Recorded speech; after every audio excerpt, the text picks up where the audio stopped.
Like real true sales, whether it's enterprise or anything else, you have the ability to adapt. You have the ability to come prepared. You have the ability to have a business conversation. And as things ebb and flow, you can adjust. This isn't your average revenue podcast. It's Ashley and Katrina's Infinite Revenue Playlist, powered by Comsor. And it's your new work bestie. Through conversations with other women in the revenue space, Ashley and Katrina get candid about their unique experiences, help women tackle challenges in the workplace, and uncover ways to grow as revenue pros. Maybe you'll learn a little, cry a little, laugh a little, have an epiphany, or at the very least, get a killer playlist to listen to while you work. Being a woman in this industry is wild. Let's talk about it. Hello, I'm Ashley. I'm Katrina. Welcome to Ashley and Katrina's Infinite Revenue Playlist. Today, we're joined by Amy Volas, founder and CEO at Avenue Talent Partners. Amy, thanks for being with us today. Thanks, gals. I'm glad to be here. And Katrina, I was saying your name the wrong way. I made you Katrine instead of Katrina. So you know what? No, I learn something new every what day. happened? She's used to it. I've been called Katrine probably a million times in my life, so I will still respond to it. No, your name is Katrina. So we're going to say Katrina, not Katrine. The artist formerly known as Katrine is now Katrina. Here we Yes. go. Love it. Love it. Thanks for having me. Yes. Katrina, do you want me to read the bio first, or we want to talk about why our podcast exists? Why don't you, either or, doesn't matter. All right. I have it on my little notes kind of backwards. So let's talk about Amy for a second. Amy has sold over 100 million in revenue in her career. She's a LinkedIn insider, top of sales voice, founder, strategic advisor. She's done it all. She's a sales fanatic turned entrepreneur, and she's been in sales for so long, she can't imagine spending her time anywhere else. Amy created Avenue Talent Partners to help grow early stage startups through some of their most valuable assets, which is hiring executive revenue leaders. And Amy is also a wonderful human and a friend, and I'm just so happy to have you on today. Thank you.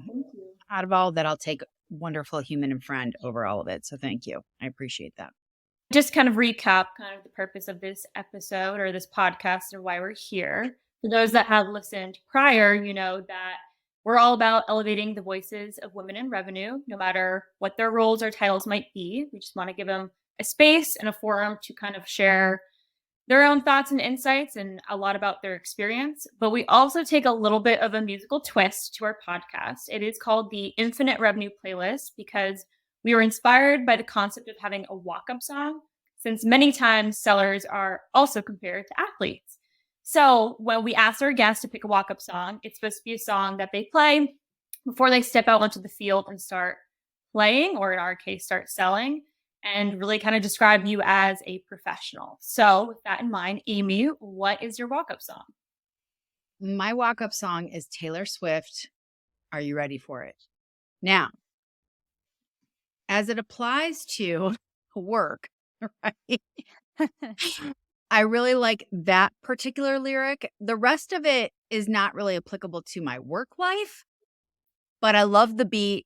And I'm here for that little baby tagline, and we'll just put that right there. If that beat doesn't get you up and running, I don't know what does. And let's be real, every day is different. So if you're not ready for it, what the heck are we doing? Every day is definitely different, especially in the world of sales. So I think it's a very appropriate song. And who doesn't like Taylor Swift? I'm actually seeing her on Saturday, so I'm really excited that you picked that. What? I have been trying to get tickets and they're not easy to come by. So props to you, sister. That's amazing. I will FaceTime you guys in and I will show you the whole concert. Please do. I love that. So the main topic that we really wanted to cover with you, just because you are an expert in all things enterprise selling, is just enterprise sales. So if you could just start off giving us a little bit of your background, you know, how you came to be where you are today and how you entered the world of enterprise sales, we would love to hear it. Ashley, you've heard this many times, so it's going to be I have. redundant. Sorry. I love it. I didn't choose the enterprise sales life. It chose me. And so I go all the way back to the 90s of when I started my career. And I got into, so it's funny, I wanted to be James Bond when I grew up, studied criminal justice, and then realized that I would quickly be killed if I were actually a secret agent. So my mouth is way too big and it would get me in way too much trouble. So realized that I'd have to make a big pivot. And when I thought about what was important to me, and it's been this common thread throughout my entire career, it's been the art, the science, the dynamics of the human one-to-one connection or one-to-many connection or all the connection. Give me all the connection all the time. I don't care. And so what would you do with that? I didn't study business. I wasn't sure what I wanted to do. I felt like I was a little bit of a lost puppy. And long story short, I worked with, at the time, they were called .com companies, but this is what we called startups back in the day. And worked for a company where I was hired as a technical recruiter. Nice. And I laugh because anybody that knows me knows that I can't find my way out of any sort of technical conversation, let alone recruit for that. And while I don't necessarily remember that so well or identify with that girl back then, it was a pivotal moment in my career because at the time, 9/11 happened.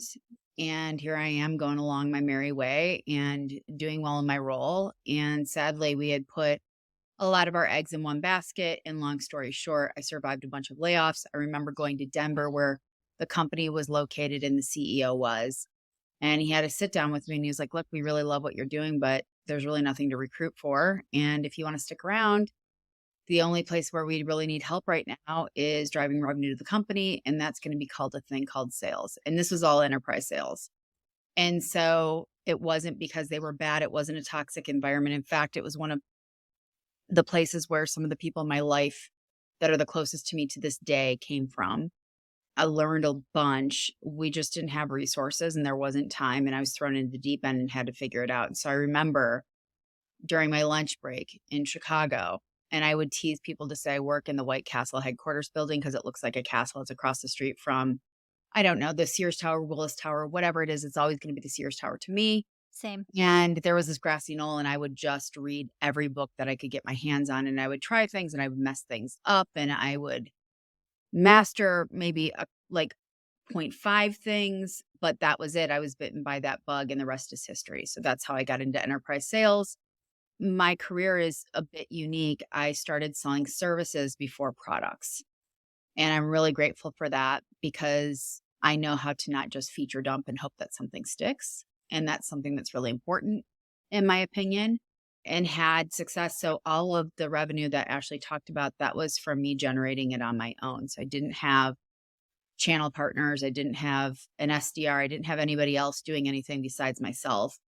And I grew up in the world that it was full cycle. So doing all of my own research, all the way to closing the deal, all the way to thinking about retention and expansion. That was my jam. And that's how I got started. So my long drawn out origin story. There you go, ladies and Well, I gentlemen. feel like now we have to refer to you as Amy, 007 International Selling Agent. Yes. Please do. Amy, your story has so many pieces to it that as you were telling it, even though I have heard it a few times, it's so reminiscent of things that are happening right now in our world where companies are having to do layoffs. People are having to pivot into roles that they maybe didn't necessarily sign up for. And we're having to do, I think a lot of people are going back to a full cycle sales role. I'm only still at my job because I was able to self-source over half of my close one revenue, and I'm not in a SDR role, right? So I think that you're definitely onto something there with your background. I think is really valuable to anyone who's listening right now is that it's possible to do really amazing and then go on and consult some startups with it. So Well, and there's something, it's funny. So Katrina, somebody sent me this recently. I just have to say it. I don't know if do people see your podcast, but this was a gift that I got where it's my very own CIA badge. It's street legal. No way. You know what? Yes, so I will happily take that label, and you know what? There we go. So I'm like, ooh, I'm part of the CIA. Not really, but you know what? That'd be cool. I So, love it. Ashley, back to your point in terms of what's old is new, because I Mhm. talk about this a lot, and I think you've heard me say this before. one of the greatest gifts in my career was learning how to do every single thing. And I've said this often, where if you can't open a conversation, how in the world can you close one, and vice versa? My biggest deal was just over $30 million that I closed in my career.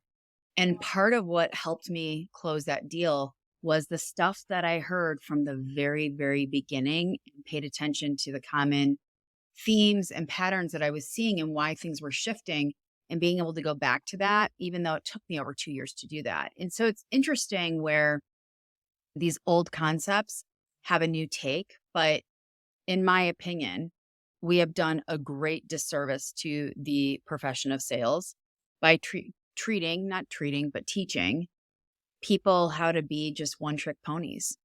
Yeah. And that's not the stuff that gets you through hard stuff or hard times or down markets or recessions or pandemics. And so, what's interesting about what you're talking about, Ashley, and what I saw in my own career, and I talk about this with many others, is when you know how to do more than just one thing and you can adapt. Because that's the thing about sales, like real true sales, whether it's enterprise or anything else, you have the ability to adapt. You have the ability to come prepared. You have the ability to have a business conversation. And as things ebb and flow, you can adjust. And so a lot of the folks, including leaders that only knew how to do one thing, or only cared about or thought about where are all of my marketing qualified leads at, right? That's not sales. That's like maybe one little baby minuscule part of it. But I've said this for years, relying on anybody else for my own success never made sense.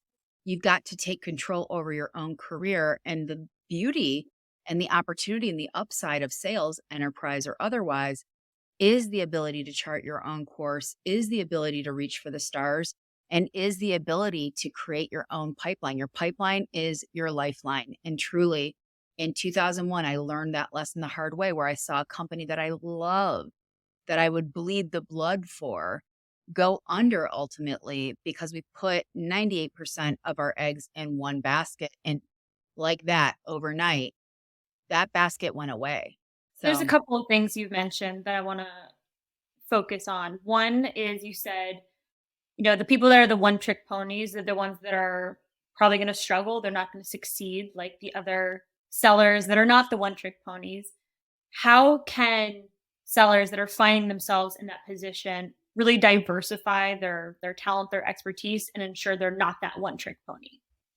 you don't wait around, you make it happen. And I think a lot of people are waiting to be told what to do, waiting for somebody else to tell them to do it, waiting for someone to show them, waiting for some sort of person to do it for them. And that's been deeply troubling. I've seen it over the last, like, really hit a fever pitch over the last 5 years, but especially over the last 10 to 15 years, this has become more and more of a theme under the guise of efficiency and having expertise in one thing. But the thing about sales that makes sellers really, really remarkable is they can do a lot of different things, especially when I think about artificial intelligence, and that's coming in like a wrecking ball real fast, coming in hot. Mhm. I am of the very controversial opinion that the SDR function will probably go away as a result of this. So that doesn't mean that I'm anti-SDR. It means that we all have to start somewhere. And to answer your question, Katrina, about, well, what does that look like? And what would you do? And what I mean specifically about make it happen for yourself, even if you're in an SDR role today, reach across the aisle, whether it's virtually because you're remote or otherwise because you're together or something in between that. Spend time with your customer success team, spend time with your account management team, spend time with your sales engineering team or your product team so you can master what it is that you do in earnest beyond just focusing on, do you want to book this meeting? Yes or no? Investing yourself. So one of the things that you can do with less than $200 for the year is get a masterclass subscription. George Stephanopoulos has a masterclass on communication, and he does a phenomenal job about talking through some of the concepts and things that you can do to be a better communicator, because that's the stuff that a bot can't replicate, is our ability to be prepared, to have context, to be able to shift, to understand and read a room respond in turn to that and be able to come with a point of view. And so if you're relying on a script, learn how to not rely on a script. If you are thinking about, well, wow, I'd love to get into a closing role or a full cycle role or whatever the case may be, spend time with those people, not just listening to a call on gong, but spend time with them. You can't reap what you're not willing to sow. And so nobody can or should care more about your career than you do. And nobody can make it happen except for you. And so I'm a big believer. It's like, let's go back to like little wee baby Amy on the grassy knoll. Nobody bought me those books. Nobody told me what books to read. I just went and grabbed whatever I could and tried things through trial and error. Luckily, flash forward all these years later, there is a thing called enablement. There is a thing called operations. And these opportunities exist to be able to come together and learn something. Alexine, you had her on the podcast as well. She's somebody that I've formally mentored over the last 4 years. You know what? She teaches me every day too. You just have to be open to learning. And just because I have a few years on her doesn't mean I'm done learning. And I think it's that mindset shift of there's always something different to consider. There's always something else you can learn. And there's always something new to try. Sales tends to be what is old comes back and it's new, but it's got a different take. Do you understand that different take? So those are some of the things that I would be doing. And notice how I didn't say anything about technology of, well, I want to learn that new tool so it does it for me. That's part of the problem right now is we relied on way too many tools to do it for us. There's a reason why email doesn't work so well because cadences and sequences reached a fever pitch. So cool, I can have this ops team write this template for me. And I just put in these 2 things that are called personalization. And then I press go and there's a 14-point checklist just talking at people. That does not work. So if you want something different, you've got to be willing to do something different to get there. Hopefully those are some actionable things that people can do. Yeah. Definitely. And I think this whole conversation makes me think back to when I was a baby SDR at my first tech sales role. And when they were looking internally to potentially promote one of the SDRs to an enterprise account executive, I remember asking the VP of global sales, who would be my new boss, I said, what is it that you look for in a salesperson when you're selecting who you want to hire? And he said the number one thing that he looks at is curiosity and the willingness to learn. So I think it's really just on par with what you said, that the best salespeople are always learning. They're curious about their customers, their prospects, the sales process, how they can get better. And if we don't push ourselves to learn and kind of think outside the guidelines that we're given, we're going to be stagnant sellers. Well, you can sell a tool all day long. I sell a sales enablement tool.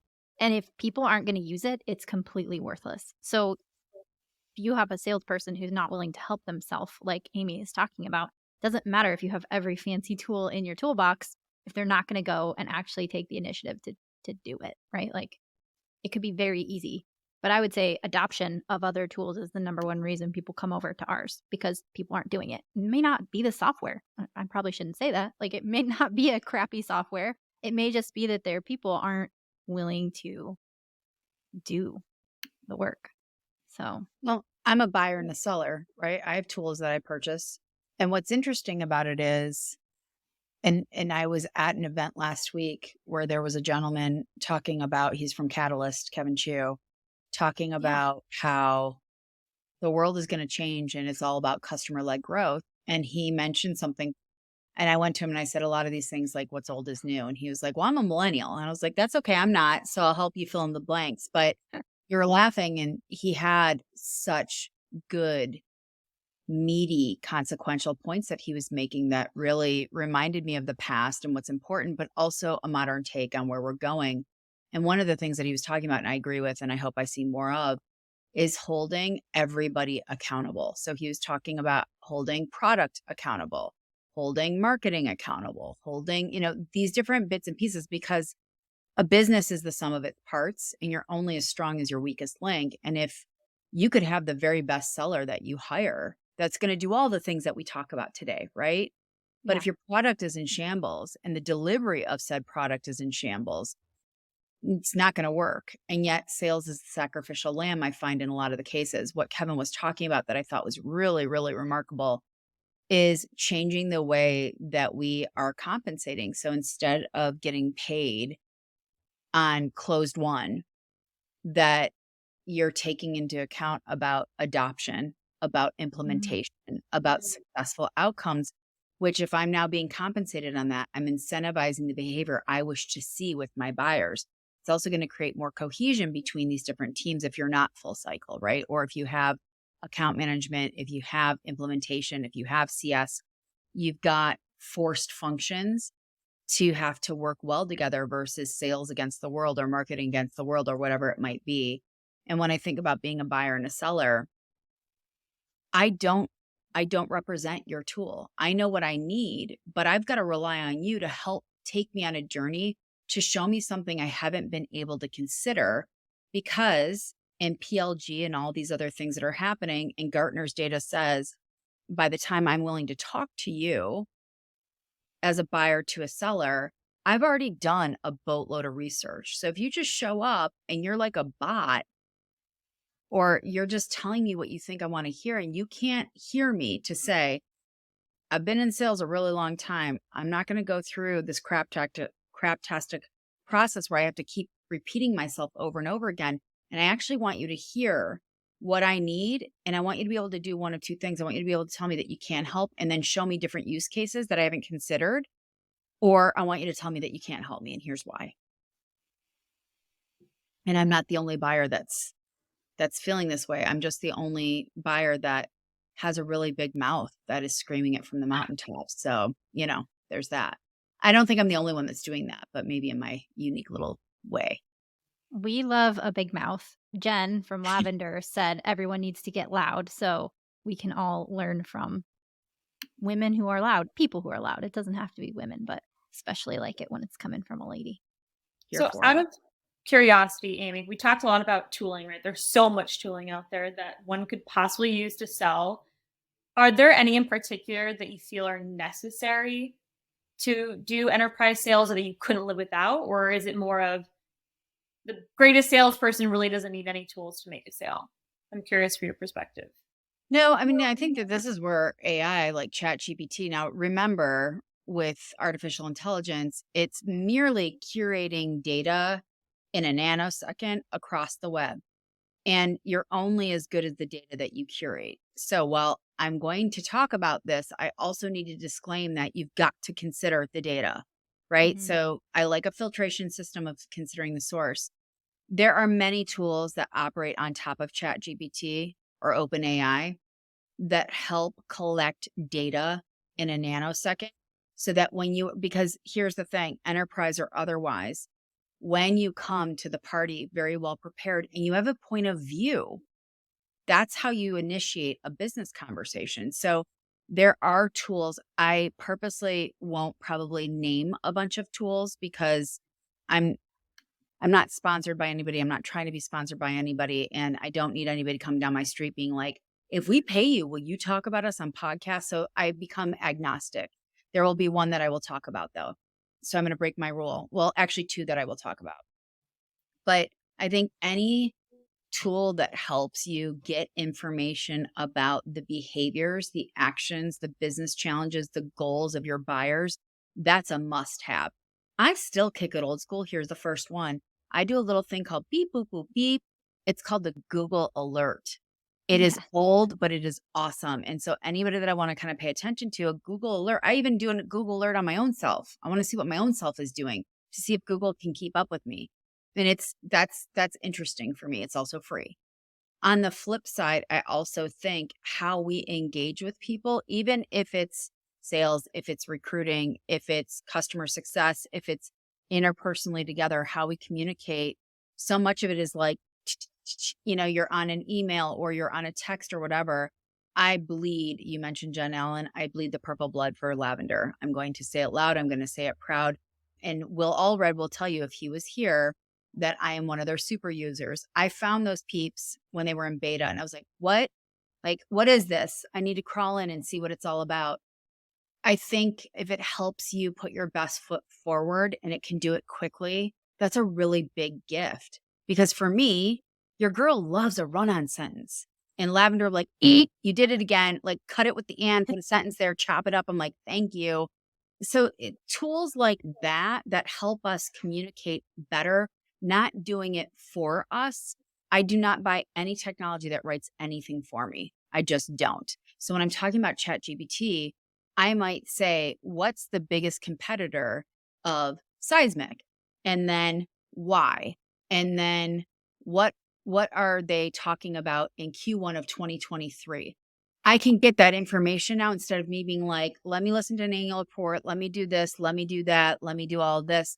It can help me to where, oh, okay, this brought up this thing. I need to dig in deeper. It helps give me a leg up to create efficiency. Notice how it's not replacing how my brain's working, but it's helping me get there faster so that I can dig in and figure out how I'd like to present it, talk about it, etc. So tools like that. I've been using ChatGPT like Google. Like when I'm doing prep work for a discovery call, instead of going to their website and like trying to figure out like which products do they sell and what's going on over here. ChatGPT makes that really easy. I totally got called out on a discovery call last week though, because Oh, I no. asked like I just wanted a little blip, like what does this company do, just to put on my little thing that I was using. And they were like, well, you used the wrong word here. We actually prefer this word. And I was like, I'm just going to be straight with you. ChatGPT did that, not me. And they thought that was great. Like it was fine. But it is a reminder that it's not a person and it makes worse mistakes than a person makes because there's something about us that's special. And I like your call outs. But I also feel like ChatGPT is becoming Google. So maybe someday we'll have ChatGPT alerts. I don't know. That'd be cool, right? I hear that Google's working on it, Microsoft's working on it, but that's the best part of this. Out of everything that you just said, yes, and in that moment when you got busted a little bit, you owned it, Ashley. And let me remind everybody, people don't expect you to be perfect, but they do expect you to be honest and taking that accountability and saying, yeah, so that was the artist formerly known as Ashley impersonating ChatGPT, and this is what happened.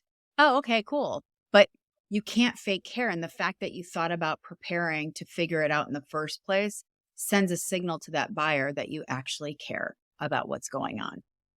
Well, and ChatGPT is never going to care. So No. they'll never take that away from us. No. Until one day it becomes a human and it gets its own emotions, and maybe then it'll care a little bit. I hope that I'm long gone when that day comes. I don't want to see that day. No, thank you. I care too much about the human condition. So until ChatGPT comes and takes over my heart, my soul, then I think hopefully we're good. I don't know a lot about Taylor Swift. I'm going to call myself out here. But doesn't she say, I've seen that movie and I know how it ends or something like that? Like, isn't that her? Okay, we're Yep. full circle. Okay, continue. See, you know a lot more than you're giving yourself credit for. Let's be real. I think I heard someone else say that. Like, I don't think I've actually seen. You're like, and now look at you taking accountability all over again. You're like, I don't know. I just I'm brutally honest. Swift GPT. There you go. There we go. Swift GPT. I love it. TM. It's not going to be long before someone builds that. And Amy, you should get copyright credits now. We're afraid. You heard it here first. So there's obviously a million things we could ask you about enterprise sales in general, but something that my team has brought up selfishly to ask you is, how do we approach identifying kind of the unique needs or pain points of an enterprise customer? Well, you have to get real right about what motivates them. And so, Ashley, there's now 6. I think when Ashley and I first met, there were 3, then there were 4, then there were 5, now there are 6. So I think it's really reverse engineering and understanding, can you genuinely connect these dots? Yes or no? And it's the reasons why people engage, why they ultimately make a purchasing decision. And when you know this, not only are you showing up to have that business conversation, but you tend to keep a seat at that table, and it accelerates the deal velocity when you can, in earnest, not what you think, but when you can actually validate and confirm. And if you're denying, that's okay too. But there are 6 different reasons why people ultimately engage, why they buy. and also why they hire. So the first one, Ashley, do you know these? Do you remember? I knew you were going to ask me that. I may have them don't written pop- out in front of Don't me. pop quiz me. Katrina, you go. Well, I have them written out in front of me, so it's not really fair. Well, I don't have them written out. Well, in let's front see of if I know my own stuff or if I'm totally full of crap. So hopefully Good. I'm not totally full of crap. But here are the 6. You help them solve a problem. And by the way, everyone is talking about the problems. And the problems, in my opinion, that's the easiest, lowest hanging fruit. So I'm a big believer when everyone's zigging to fill their basket up with problems. How about you be the one that zags that focus on the other 5? And by the way, not discounting problems. Yes, understand the problems. Know that problems shift. I think if that's anything that we've proven in the last 3 to 4 years, things change like this. Like all of a sudden, the problems that came out of COVID, they're no longer problems. So you can't keep using the same things. You've got to think about it differently. So 1, you help them solve a problem. 2, you help them reach a goal. So my goals may have nothing to do with problems. 3, you help them get better. Like you can actually help me get better. You can help my team get better. You can help my business get better. 4, you help them pinpoint a blind spot that they didn't even consider. So remember that thing about what I was just talking about before, where I might think I know what seismic does. Okay, cool. But all of a sudden, if Ashley can come to me and say, Amy, I've heard these are the top 3 things that you want. But did you consider out of this 3rd thing, you can use it this way?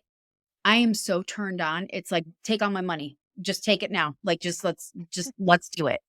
So the blind spot piece this is really where having that business conversation comes into full focus, because it's like, wow, wait a second. You actually have to know something and do research and listen to me. And by the way, the blind spot thing may not be in the first call, and that's okay.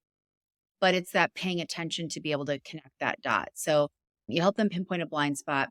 You help them be the hero of their story, not yours. So think about what's happening in the marketplace right now. So many people, buyers, hiring managers, CEOs, board members, VCs, they're afraid. And we don't have the same grace that we once had to make mistakes. So the spotlight's on. The pressure cooker is up on 10. We're waiting for the top to blow. You have not assembled your Instant Pot the right way. And now that thing's about to bust out all over your kitchen. So what happens? People get afraid. And the thing about fear is it does one of 2 things. Fear is a great paralyzer. It's not even about the status quo anymore. It means that you can't even make a decision because you are afraid that your rear end is so far on the line that if you make a bad decision, your job is in jeopardy. Or it's a great propeller. It can propel you forward. It's a brave move to take that fear and manifest and say, nope, not today, fear, and keep moving forward. So that hero of someone's story, if you can do that for them and they have confidence and you can help them understand how to champion you and you make their job easier, you make their life easier, you continue to show up, you understand them on a fundamental level, that's powerful. And when you do that, funny how you become the hero of your own story later on. And the 6th one that Ashley has not heard me say, because this is fresh off the press, I had a realization, I had an epiphany, and I was like, there's actually 6, not 5. You can help them remove or reduce or eliminate risk altogether. So that when you get clear on any one of those things, and you're really cooking with gas when you can combine the things, if you can do all the things, like, here's all my money, take my beep, beep, beep, beep, ACH it all the way to the bank. So with those 6 reasons why people buy or why they engage, do you suggest that these are the things that you present during a demo or bring up or mention, or when do these enter the conversation during the sales process? I think that they can be sprinkled throughout. I think that's the part. The word demo makes me cringe. I do not like that word because I feel like no more. no, you can use it. Just it's okay. But I think from a demo perspective, it's not that they're bad, because ultimately I want to see what I want to see, but I don't want to be demoed. I want to see what I want to see. And so the problem with a demo is I find that people show up, they throw up, and they hope that something sticks and they talk at me. I want to have that conversation together. So for example, Katrina, if you're demoing me and I say, yeah, so remember how in that first conversation we talked about, I don't want to see the test environment. I actually want to see in the wild what this looks like for somebody that does what I do. I don't need their name, but I want to see what happens when you hit go. And I want to see how that affects my team. What do they get to see? What do I get to see? What are the risks? How have other people used this? And you say to me, Amy, I can totally show you all of that, but have you considered if you turned this feature on over here, you can set rules actually where you don't have to worry about what anybody sees. You just see how now I told you what I wanted. And you're like, but I actually know that there's a feature over here. So I'm not feature dumping. I'm bringing something in the demo environment that is striking a chord for something that I didn't even consider. Now, I don't even know what we're talking about in this moment. This is why I was super broad, but see how I did that right there. So I'm in the conversation with you. I'm letting you lead, or I'm letting me lead, but now I'm meeting you where you are by saying, have you considered? That's the blind spot thing. And if I'm like, no, I haven't, would you like to see it? Yeah, I absolutely would. Okay, let's go there right now. Now that is called cooking with gas. So it depends. Like sometimes it's in the first conversation. Sometimes it's in your cold email. Have you considered this before? Is this top of mind? I suspect this might be something that is percolating internally because 5 of my other accounts, just like you, are going through the same thing. Would it be helpful to dig into this together? People also like choices. See how I'm asking questions that have choice associated. Not got 15 minutes for me to show you how I can save and reduce 50% of an efficiency of an increase of a jargon-laden email that makes me want to throw up. See how I didn't do that? I'm laughing because as you're saying that, I could just see a LinkedIn message with almost word for word that messaging. Yeah. I get them every day. So yes. Yep. I think this goes back to the beginning when you're talking about active listening is so key for being a good seller, because if you're not listening to what the customer prospect is saying and you're just feature dumping and regurgitating what your product does, it's never going to hit on any of those points for them. No, that's the difference between talking with and talking at. Ashley, I don't want to steamroll you. Did you have an idea, a thought, a feeling, an emotion? I just feel like my head is going to sellers in general and like the skills that we have or the talents that we have that make us good at what we do. And one of the questions I want to ask you is about how being a woman has positively influenced your career, because you're a very successful woman. And we talk a lot about how like there are things that are hard about being a woman, but there's also really positive things. And I can't help but think that your ability to hone in before this was cool on these things and build those real relationships and find those real connections and like pay attention on a call so you notice that they're saying something and you can actually address a blind spot could be something that intrinsically is because you are a little different than your standard salesperson. That's where my head's at. I mean, the interesting thing for many, many, many, many years of my career, I was the only woman, right? And so I don't know. I want to be really intentional with how I talk about this because I don't know if it's a woman or a man thing or if it's just a me thing or if it's whatever. But I've seen men do this really well. I've seen women do this really well. And I've seen both men and women not do this very well. And, the interesting thing is you cannot fake care. Yeah. And if that's one thing that anybody that will tell you anything about me, Ashley, you've met me in real life. I actually care. So if I'm spending time with you, I care. Even if you're my prospect, I'm interested in crawling into the little baby nooks and crannies to figure out what makes you tick. I still have people in my life to this day that I sold to 20 years ago. That's amazing. And so I think the thing that the data suggests about women versus men is there's an emotional connection, intelligence, caring, nurturing quality, especially women in leadership roles, that really comes through in a very different way.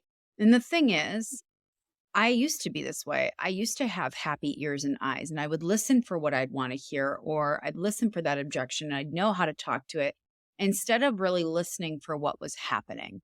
Because every time you have those happy ears and eyes, you're only at the surface level, and there's always a lot more below that. And yes, I'm speaking in an absolute statement because it is true.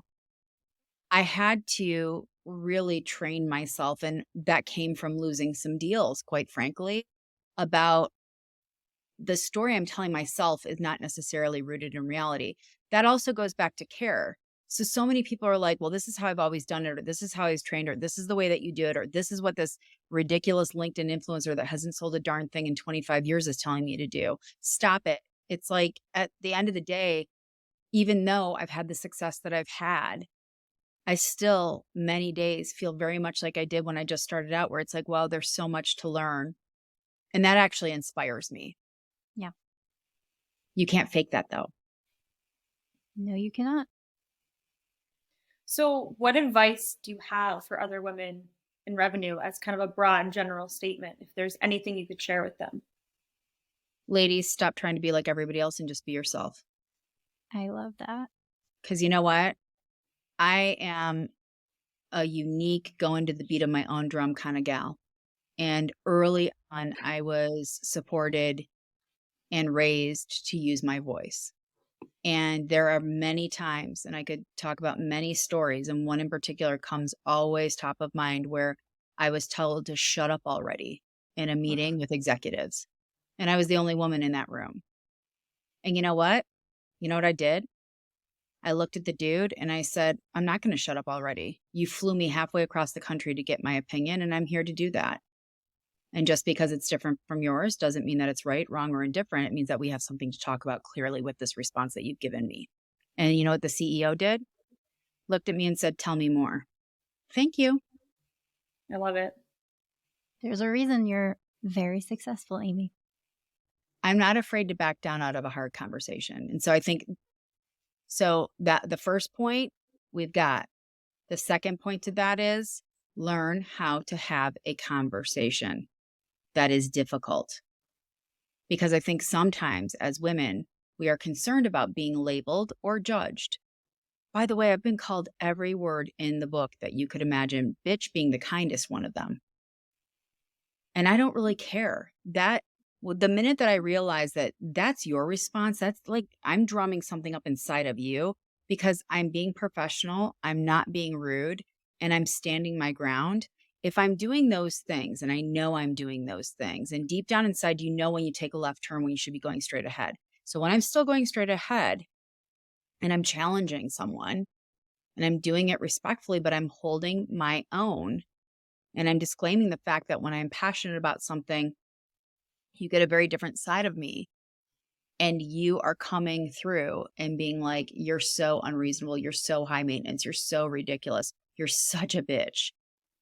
That's them. That's not me. And the minute that I got real clear on that, the minute it just became noise. Like if you've ever seen, Charlie Brown, it's that principle, like womp, womp, womp, womp, womp, is as I thought about it that way, it didn't have control over my emotions. So we all have feelings. It's what we do with them that matters.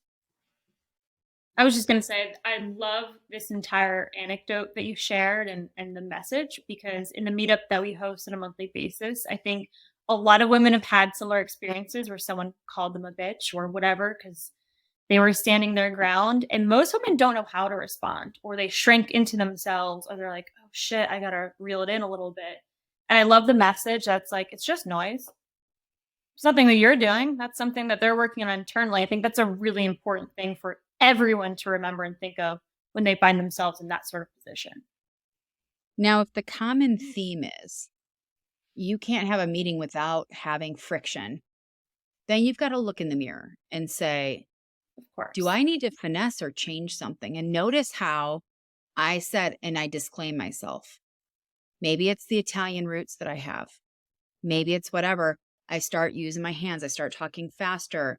It might sound from time to time that I might be yelling at you, and I am not. I am deeply passionate about this topic.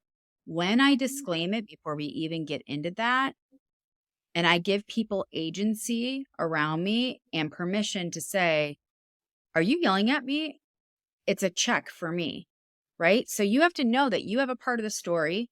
Everybody else has a part of the story, and self-awareness is key, because I can throw hard and I can throw sharp, and I can throw sharp and hard at the same time. I know the differences between the three. And I think it's that, right? So when I'm throwing sharp and hard at the same time, you have every right to say you're being a bitch.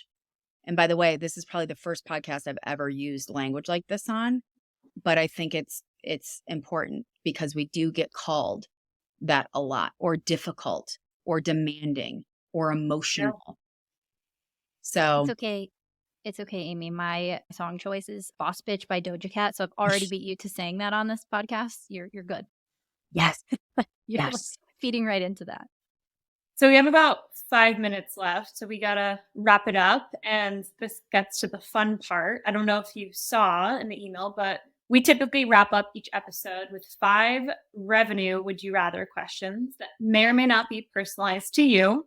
They are rapid fire, so no need to explain your answer if you don't want to. If you want to explain it, you're more than welcome to. But Okay. yeah, that's how we end this. Are you ready Would you for rather that? is my favorite game. Let's do it. Oh, yay. Okay. All right, first question.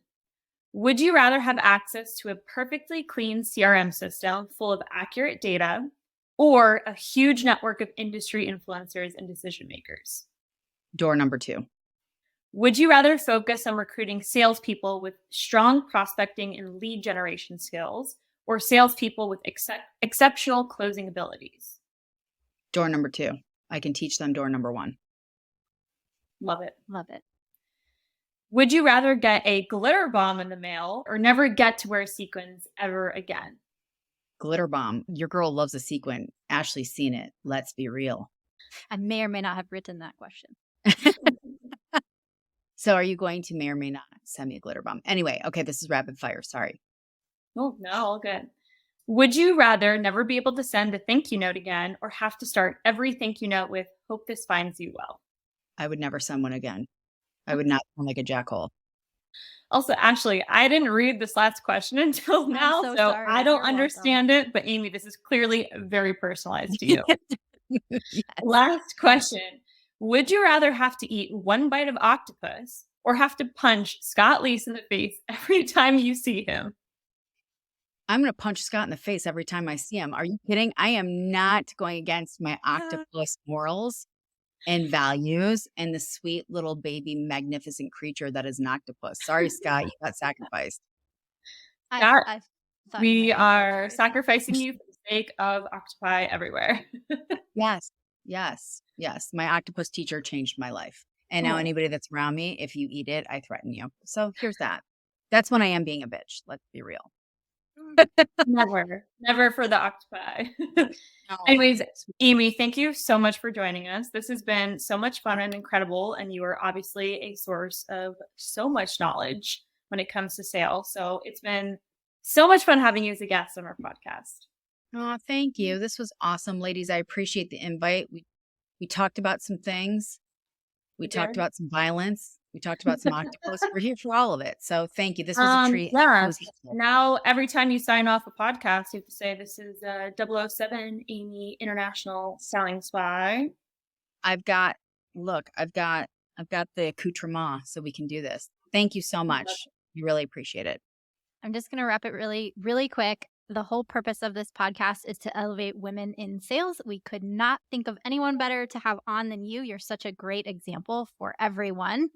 If people want to connect with Amy, probably just follow Amy. She's got a lot of people following her on LinkedIn. Go ahead and find her there. Or if you're looking for some consulting help, you can find her company, avenuetalentpartners.com, right, Amy? Yes, that's for executive search, for advisory, for all the things. And if you need some career TLC, check out Better Together. Yes, and Better Together is Amy's community for job seekers. Lastly, if you want to listen to our podcast, there is an actual podcast. Go on Spotify and look for Ashley and Katrina's Infinite Revenue Playlist. Thank you so much, and we'll see you next time. Thank you. Thanks for listening to this episode of Ashley and Katrina's Infinite Revenue Playlist. This show is powered by ComSoar, the go-to-network company. ComSoar is the complete suite of tools for teams looking to grow, activate, and engage their networks. If you enjoyed the learnings and banter in this episode, there's more where this came from. Follow Ashley and Katrina's Infinite Revenue Playlist wherever you listen to your favorite podcasts. See you next time.